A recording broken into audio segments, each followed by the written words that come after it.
Lecture तो देना थोड़ा प्रॉब्लम हो जाएगी, आप लोगों के लिए भी प्रॉब्लम हो जाएगी। वीडियो इंशाल्लाह अपलोड हो जाती है उसके ऊपर यूट्यूब चैनल के ऊपर, अब उसको देख के तो कल उसके ऊपर क्वेश्चन कर सकते हैं। लेकिन फिर भी मुझे पूछें कि अभी तक कोई क्वेश्चन यहाँ पे है?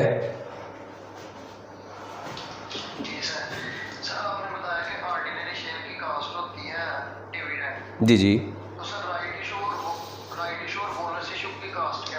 वो भी डिविडेंड होती है। देखिए ये क्वेश्चन, ये ऑर्डिनरी शेयर कैपिटल, ये भी ऑर्डिनरी शेयर कैपिटल, ये भी ऑर्डिनरी शेयर कैपिटल की बात है। इनको 3 वेज थे इसको इशू करने के। तो ये ऑर्डिनरी शेयर कैपिटल ही हमारे पास आया, ये भी ऑर्डिनरी शेयर कैपिटल ही आया, ये भी हमारे पास ऑर्डिनरी शेयर कैपिटल कैपिटलाइज किया गया है। किस में से? शेयर प्रीमियम में से। तो इनकी जो एसोसिएटेड कॉस्ट तीनों की डिविडेंड है।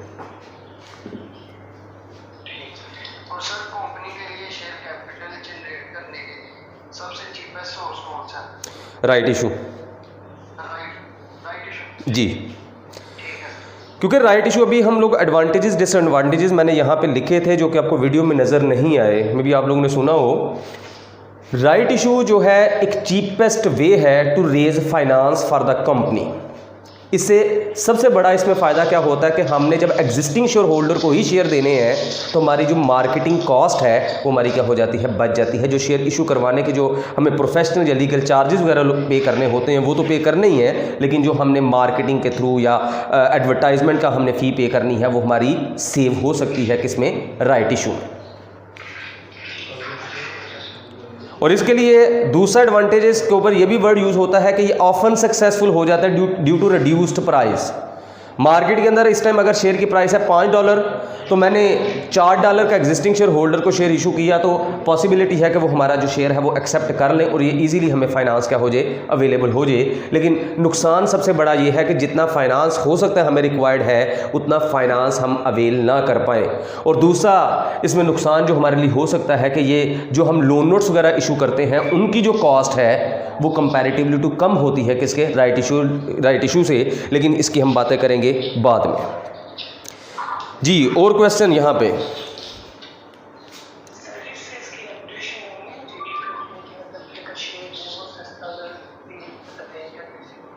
अहमद आवाज़ नहीं सही आई, दोबारा पूछिए।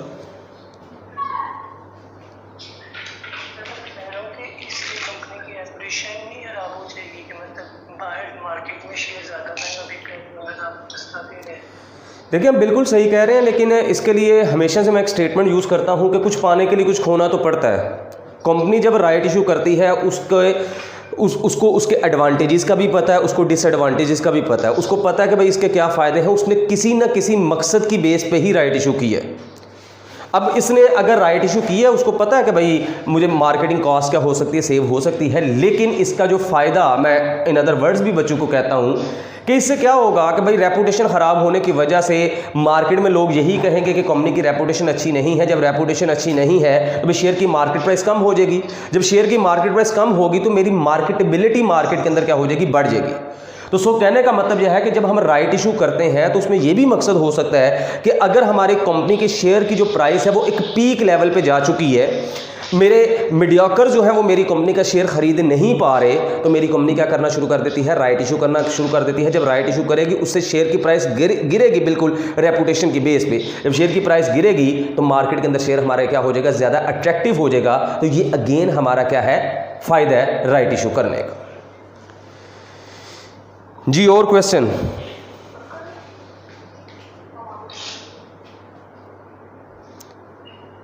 जी और किसी का क्वेश्चन?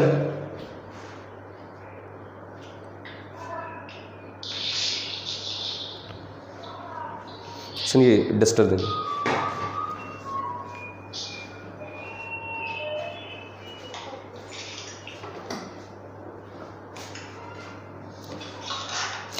बोनस इशू के एडवांटेजेस और डिसएडवांटेजेस क्लियर है? जी जी पूछें।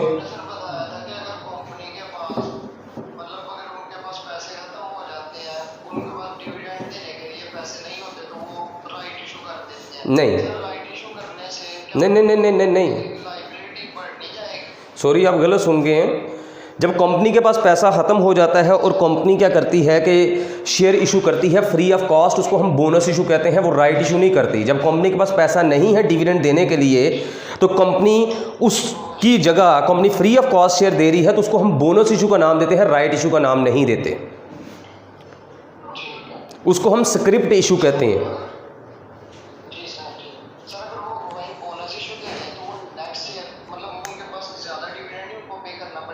बिल्कुल, ये तो प्रॉब्लम हो सकती है कि इन फ्यूचर कंपनी की डिविडेंड कॉस्ट जो है वो इंक्रीज हो सकती है, लेकिन करंट हम अपनी लिक्विडिटी प्रॉब्लम को रिजॉल्व करने के लिए हम क्या कर रहे हैं कि कंपनी बोनस इशू कर रही है। करंट फ्यूचर में ऑब्वियस ही बात है उसकी कॉस्ट अगर उन शेयर होल्डर्स ने को हमने शेयर इशू कर दिए हैं तो उसकी वजह से हमारी डिविडेंड कॉस्ट क्या हो सकती है, इंक्रीज हो सकती है। जी चलें आगे।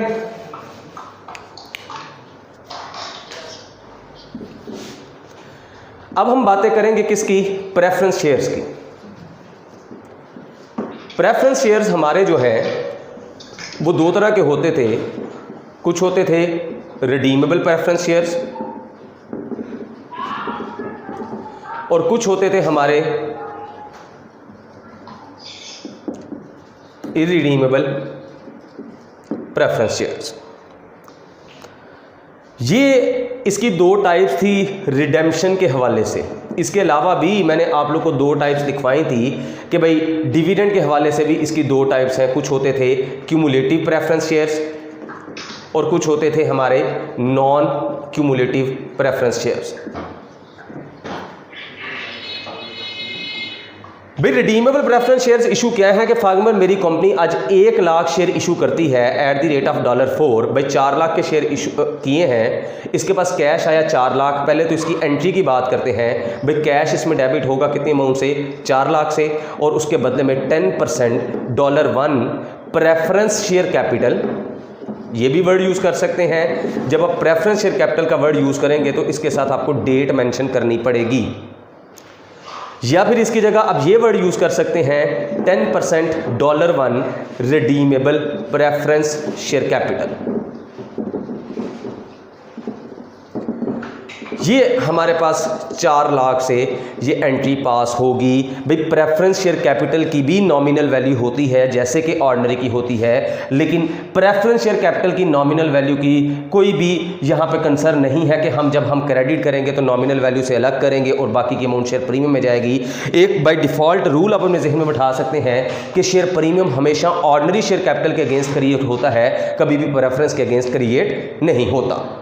आपने कैश को जब डेबिट करना है इसके लिए रूल बना सकते हैं कि वो हमेशा इशू वैल्यू के हिसाब से, और जब आपने रिडीमेबल प्रेफरेंस शेयर कैपिटल को क्रेडिट करना है ये हमेशा किस वैल्यू से, इशू वैल्यू से। जबकि ऑर्डिनरी शेयर कैपिटल में जब कैश डेबिट होता था इशू वैल्यू के हिसाब से डेबिट होता था, उसके बदले में शेयर कैपिटल नॉमिनल वैल्यू से, और इशू और नॉमिनल वैल्यू का डिफरेंस किस में जाता था, शेयर प्रीमियम। इसी के अगेंस्ट अगर मैंने ये इरिडीमेबल इशू किए हैं, फॉर एग्जाम्पल 1 लाख इंटू $4, वो मेरे पास अमाउंट आती है 4 लाख। इसकी हम एंट्री क्या पास करेंगे, भाई कैश को डेबिट करेंगे कितने अमाउंट से, 4 लाख से, और उसके बदले में 10% या मैं इधर 15% लिख लेता हूं $1 प्रेफरेंस शेयर कैपिटल। भाई वो कितनी अमाउंट से, मैं वो भी 4 लाख से इधर शो कर देता हूं। इधर भी बाय डिफॉल्ट रूल है कि इसने डेबिट होना है इशू वैल्यू से और क्रेडिट भी किस वैल्यू से होना है, इशू वैल्यू से। आपने ज़रा फ़र्क जहन में बैठाना है, ज़रा गौर करना है क्या कहना चाह रहा हूं। इसमें या तो डेट मेंशन होगी या यहां पे वर्ड मेंशन हो रहा है रिडीमेबल। इसका मतलब इस डेट को जाके ये इन्वेस्टर हमारे पास शेयर वापस ले आएगा और उसके बदले में हमें ये स्पेसिफिकली उसकी अमाउंट वापस करनी पड़ेगी। इसका मतलब ये रिडीम का मतलब रीपेबल है। जो प्रिंसिपल अमाउंट हमने ली है ये कल को हमने ऑन मैच्योरिटी डेट हमने इसको क्या करना है, रीपे करना है। तो ऐसे हम प्रेफरेंस शेयर कैपिटल को हम क्या नाम देते हैं, रिडीमेबल प्रेफरेंस शेयर कैपिटल। जबकि इरिडीमेबल में अगर आप गौर करें 15% $1 प्रेफरेंस शेयर कैपिटल तो लिखा गया, लेकिन इसके साथ ना ही कोई डेट मेंशन है ना ही रिडीमेबल मेंशन है। अगर कहीं पे भी आप प्रेफरेंस शेयर कैपिटल देख लें उसके साथ डेट मेंशन ना हो, उसके साथ रिडीमेबल मेंशन ना हो, तो याद रखिएगा बाय डिफॉल्ट वो कौन सा होता है, इरिडीमेबल प्रेफरेंस शेयर कैपिटल। और इरिडीमेबल प्रेफरेंस शेयर कैपिटल में ये जो हमारी अमाउंट है इसको हमने रीपे नहीं करना। अब क्लियर है। अब इसकी प्रेजेंटेशन क्या है, याद रखिएगा ये हमारी है liability. Substance over form concept apply होता है, लेटर ऑन डिस्कस करेंगे। ये हमारी क्या है, लायबिलिटी, और लायबिलिटी हमेशा किस में रिपोर्ट करते आए हो, बैलेंस शीट में। लेकिन जब इररिडीमेबल प्रेफरेंस शेयर कैपिटल की बातें करते हैं, याद रखिएगा इसको हम statement of changes in equity then वहां से कहां पे शो कर देते हैं, बैलेंस शीट में। इररिडीमेबल प्रेफरेंस शेयर कैपिटल के बारे में लिखा जाता है it is not a part of equity not a part of liability, जबकि रिडीमेबल प्रेफरेंस शेयर कैपिटल के बारे में लिखा जाता है कि ये हमारी क्या है, लायबिलिटी। लेकिन याद रखिएगा IFRS 9 जो है इररिडीमेबल प्रेफरेंस शेयर कैपिटल के ऊपर ये वर्किंग कर रहा है। कुछ बुक्स इसको इक्विटी के अंदर शो कर देते हैं और कुछ बुक्स इसको इक्विटी में शो नहीं कर सकते। एट F3 लेवल आप इसको statement of changes in equity में शो करके देन किस में रिपोर्ट करें, बैलेंस शीट में। अब क्लियर होती बात है। अब इसके एसोसिएटेड हमारी डिविडेंड की कॉस्ट। अब ये जो मैंने 10% यहां पे मेंशन किया, भाई यहां पे मैंने 15% मेंशन किया। क्वेश्चन है आप लोगों से कि भाई मुझे ये बताएं कि क्या ऑर्डिनरी शेयर कैपिटल के साथ हमने परसेंटेज को मेंशन किया था? क्यों? क्योंकि ऑर्डिनरी शेयर कैपिटल के ऊपर डिविडेंड ऑलरेडी डिसाइड नहीं होता, जबकि प्रेफरेंस शेयर कैपिटल के अगेंस्ट डिविडेंड ऑलरेडी डिसाइड होता है। जिस दिन ये इशू किए जाते हैं उस दिन ये फिक्स कर लिया जाता है कि पर एनम हमने कितना डिविडेंड पे करना है। अब जब इनका डिविडेंड पे करना है, मैंने 4 लाख का 10% लेना है 40,000, तो हमने इसकी एंट्री पास करनी है डिविडेंड एक्सपेंस को डेबिट करके, उसके बदले में पे कर दिया कैश क्रेडिट। अगर पे नहीं किया तो भाई क्रेडिट करेंगे किसको, डिविडेंड पेबल को। 4 लाख का 10% कितना बन गया, 40,000। लेकिन मैं मेक श्योर करना है कि ये है पर एनम। अगर 6 महीने हुए हैं तो इसको हम 20,000 से एंट्री पास करेंगे। अगेन इसकी भी मैं एंट्री यही लिखूंगा, जब इसको पे करेंगे 4 लाख का 15% ये तकरीबन 60,000 बनता है। भाई डिविडेंड एक्सपेंस को डेबिट करके उसके बदले में पे कर दिया तो कैश क्रेडिट, नहीं पे किया तो भाई डिविडेंड पेबल क्रेडिट कितनी अमाउंट से, 60,000। ये भी मैं लिख रहा हूं, ये है पर एनम। अगर ये 6 महीनों का है तो इसको ऑब्वियसली बात है 6/12 करना पड़ेगा, जबकि ऑर्डिनरी को हम अपोर्शन नहीं करते। एंट्री तो ऑर्डिनरी की भी यही थी, एंट्री तो हमारी प्रेफरेंस की भी यही है, लेकिन फ़र्क सिर्फ ये क्या है कि इसका जो डिविडेंड एक्सपेंस है इसको हम रिपोर्ट करते हैं किसके अंदर, प्रॉफिट एंड लॉस में, साथ अब मेंशन कर लें एज अ फाइनेंस कॉस्ट। लेकिन इसका जो डिविडेंड है लाइक ऑर्डिनरी शेयर होल्डर कहाँ पे, statement of changes in equity के हेड किस में, बैलेंस शीट। अब भाई क्लियर होती बातें? हाँ जी, इधर तक किसी का क्वेश्चन?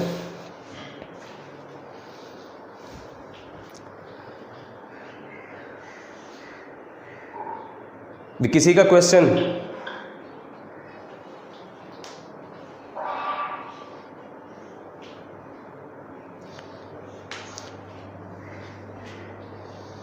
हेलो, आवाज आ रही है सबको?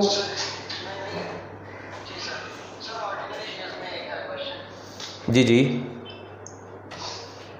सर, उसमें ये है कि आपने बताया था कि डिविडेंड्स 2 तरह के, एक इंटरम डिविडेंड्स हम पे करते हैं और एक फाइनल डिविडेंड्स। सर अगर एक डिविडेंड अनाउंस होता है ये रेंट के ऊपर या प्रपोज होता है अभी ये रेंट है, लेकिन उसको पे नेक्स्ट ईयर में किसी भी मंथ कर दिया जाता है, मार्च में कर दिया जाता है या अप्रैल में कर दिया जाता है, तो वो इंटरम कहलाएगा या ये रेंट कहलाएगा? वो ये रेंट कहलाएगा, वो ये रेंट कहलाएगा। वो फाइनल डिविडेंड होगा, वो साल के एंड पे डिविडेंड डिक्लेयर हुआ है लेकिन पे नहीं हुआ। मैं क्लियर होती बातें? लेकिन जो इंटरिम है ड्यूरिंग द ईयर, मतलब ये नॉर्मली 6 महीने बाद, 3 महीने बाद, 9 महीने बाद डिविडेंड पे कर देती है कंपनी, उसको हम इंटरिम डिविडेंड देते हैं, कहते हैं। जी, इसमें कोई क्वेश्चन इधर तक?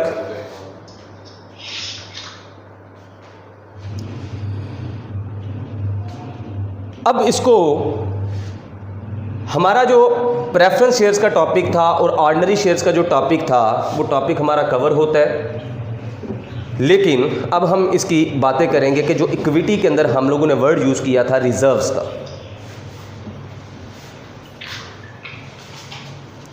हम लोगों ने जो वर्ड यूज़ किया था रिजर्व्स का, रिजर्व्स के अंदर जब हम लोग बातें करेंगे तो रिजर्व 2 तरह के होते हैं। कुछ होते हैं हमारे कैपिटल रिजर्व और कुछ होते हैं हमारे रेवेन्यू रिजर्व। कैपिटल रिजर्व हमारे लॉन्ग टर्म रिजर्व होते थे और रेवेन्यू रिजर्व हमारे शॉर्ट टर्म रिजर्व होते। कैपिटल रिजर्व को कहा जाता था कि ये बाय लॉ क्रिएट किए जाते हैं और वॉलंटरी रिजर्व को कहा जाता, रेवेन्यू रिजर्व को कहा जाता था कि ये वॉलंटरी है, ये हम अपनी मर्ज़ी से क्रिएट करते हैं।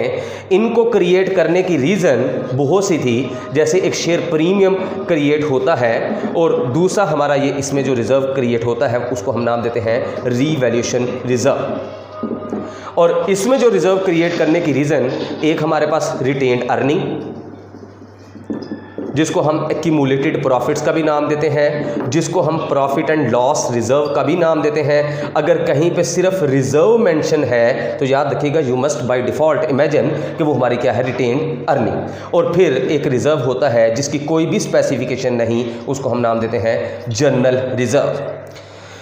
ये आप लोग को क्लियर करना है कि शेयर प्रीमियम क्रिएट करने की रीज़न आपको याद होगा, बोनस इशू कंपनी ने करना है, free of cost ordinary share को हमने शेयर देने हैं, और दूसरा इसको क्रिएट करने की रीज़न हमारी क्या थी, जो हमारी शेयर इशू कॉस्ट है उसको क्या करना, चार्ज करना।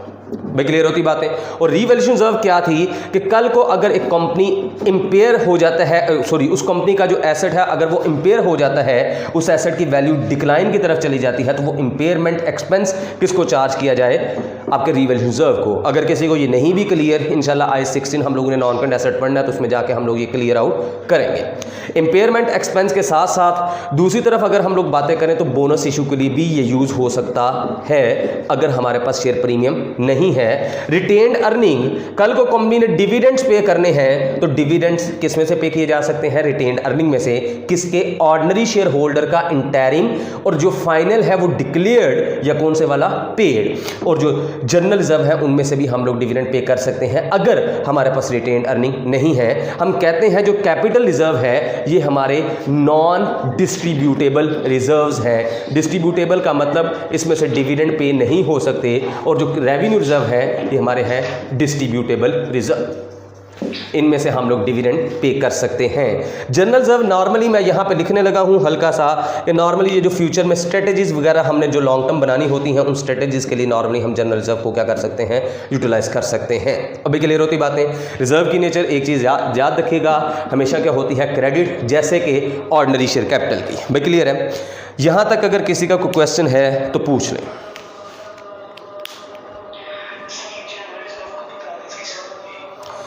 देखिए जनरल रिजर्व क्रिएट करने की कोई स्पेसिफिकेशन नहीं है। स्पेसिफिकेशन इन सेंस मैं कहना ये चाह रहा हूँ कि अगर शेयर प्रीमियम और रीवैल्यूएशन रिजर्व और रिटेन्ड अर्निंग के अंदर हमारा बैलेंस इंक्रीज कर जाए तो बैलेंस फिर इनमें से ट्रांसफर किया जाता है किसके अंदर, जनरल रिजर्व में। मैं इसके लिए हमेशा से एग्जाम्पल देता रहा हूँ। मेरा अलाइड बैंक के अंदर अकाउंट है, उसके अंदर बैलेंस 4 लाख रुपया हो गया है, तो मैं चाह रहा हूँ कि उसमें से बैलेंस कुछ नए अकाउंट में ट्रांसफर करने के लिए, तो ट्रांसफर करने के लिए 50,000 मैंने किसी और अकाउंट में ट्रांसफर कर दिया, तो दिस इज कॉल्ड, वो हमारा मैंने जनरल एक रिजर्व क्रिएट कर लिया। वो अलाइड का जो मैंने रिजर्व क्रिएट किया था वो रिजर्व क्रिएट करने की कोई ना कोई रीजन हो सकती है, हो सकता है कोई मेडिकल रीजन है, हो सकता है मैंने कोई लॉन्ग टर्म कोई बिजनेस प्लान किया हुआ है। इसी तरीके से कंपनी ने जब शेयर प्रीमियम क्रिएट किया एक रीजन है, रीवैल्यूएशन रिजर्व क्रिएट किया एक रीजन है, रिटेन्ड अर्निंग क्रिएट किया एक रीजन है, लेकिन जनरल रिजर्व क्रिएट करने के लिए नॉर्मली फ्यूचर की जो हमारी स्ट्रेटेजीज होती हैं उनके लिए यूटिलाइज होता है, या अगर हमारे पास डिविडेंड पे करने के लिए रिटेन्ड अर्निंग नहीं तो वो किसको यूज किया जा सकता है, जनरल रिजर्व्स को।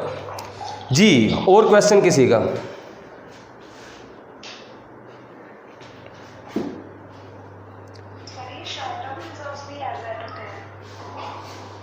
सॉरी,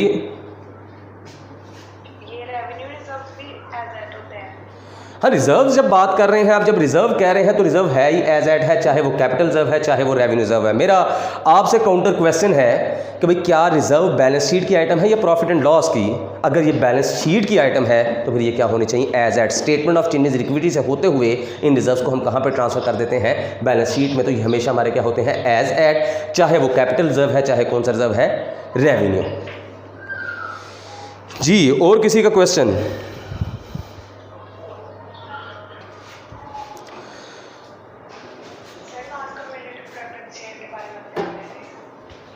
वो मैं कल क्लियर कर दूंगा आपको। वो मैंने खुद नहीं क्लियर किया कि कहीं पे वो रिडीमेबल और इरिडीमेबल और उनके दरमियान ना वो हमारा जो है वो प्रॉब्लम ना हो जाए, मर्ज ना हो जाए चीज़ें।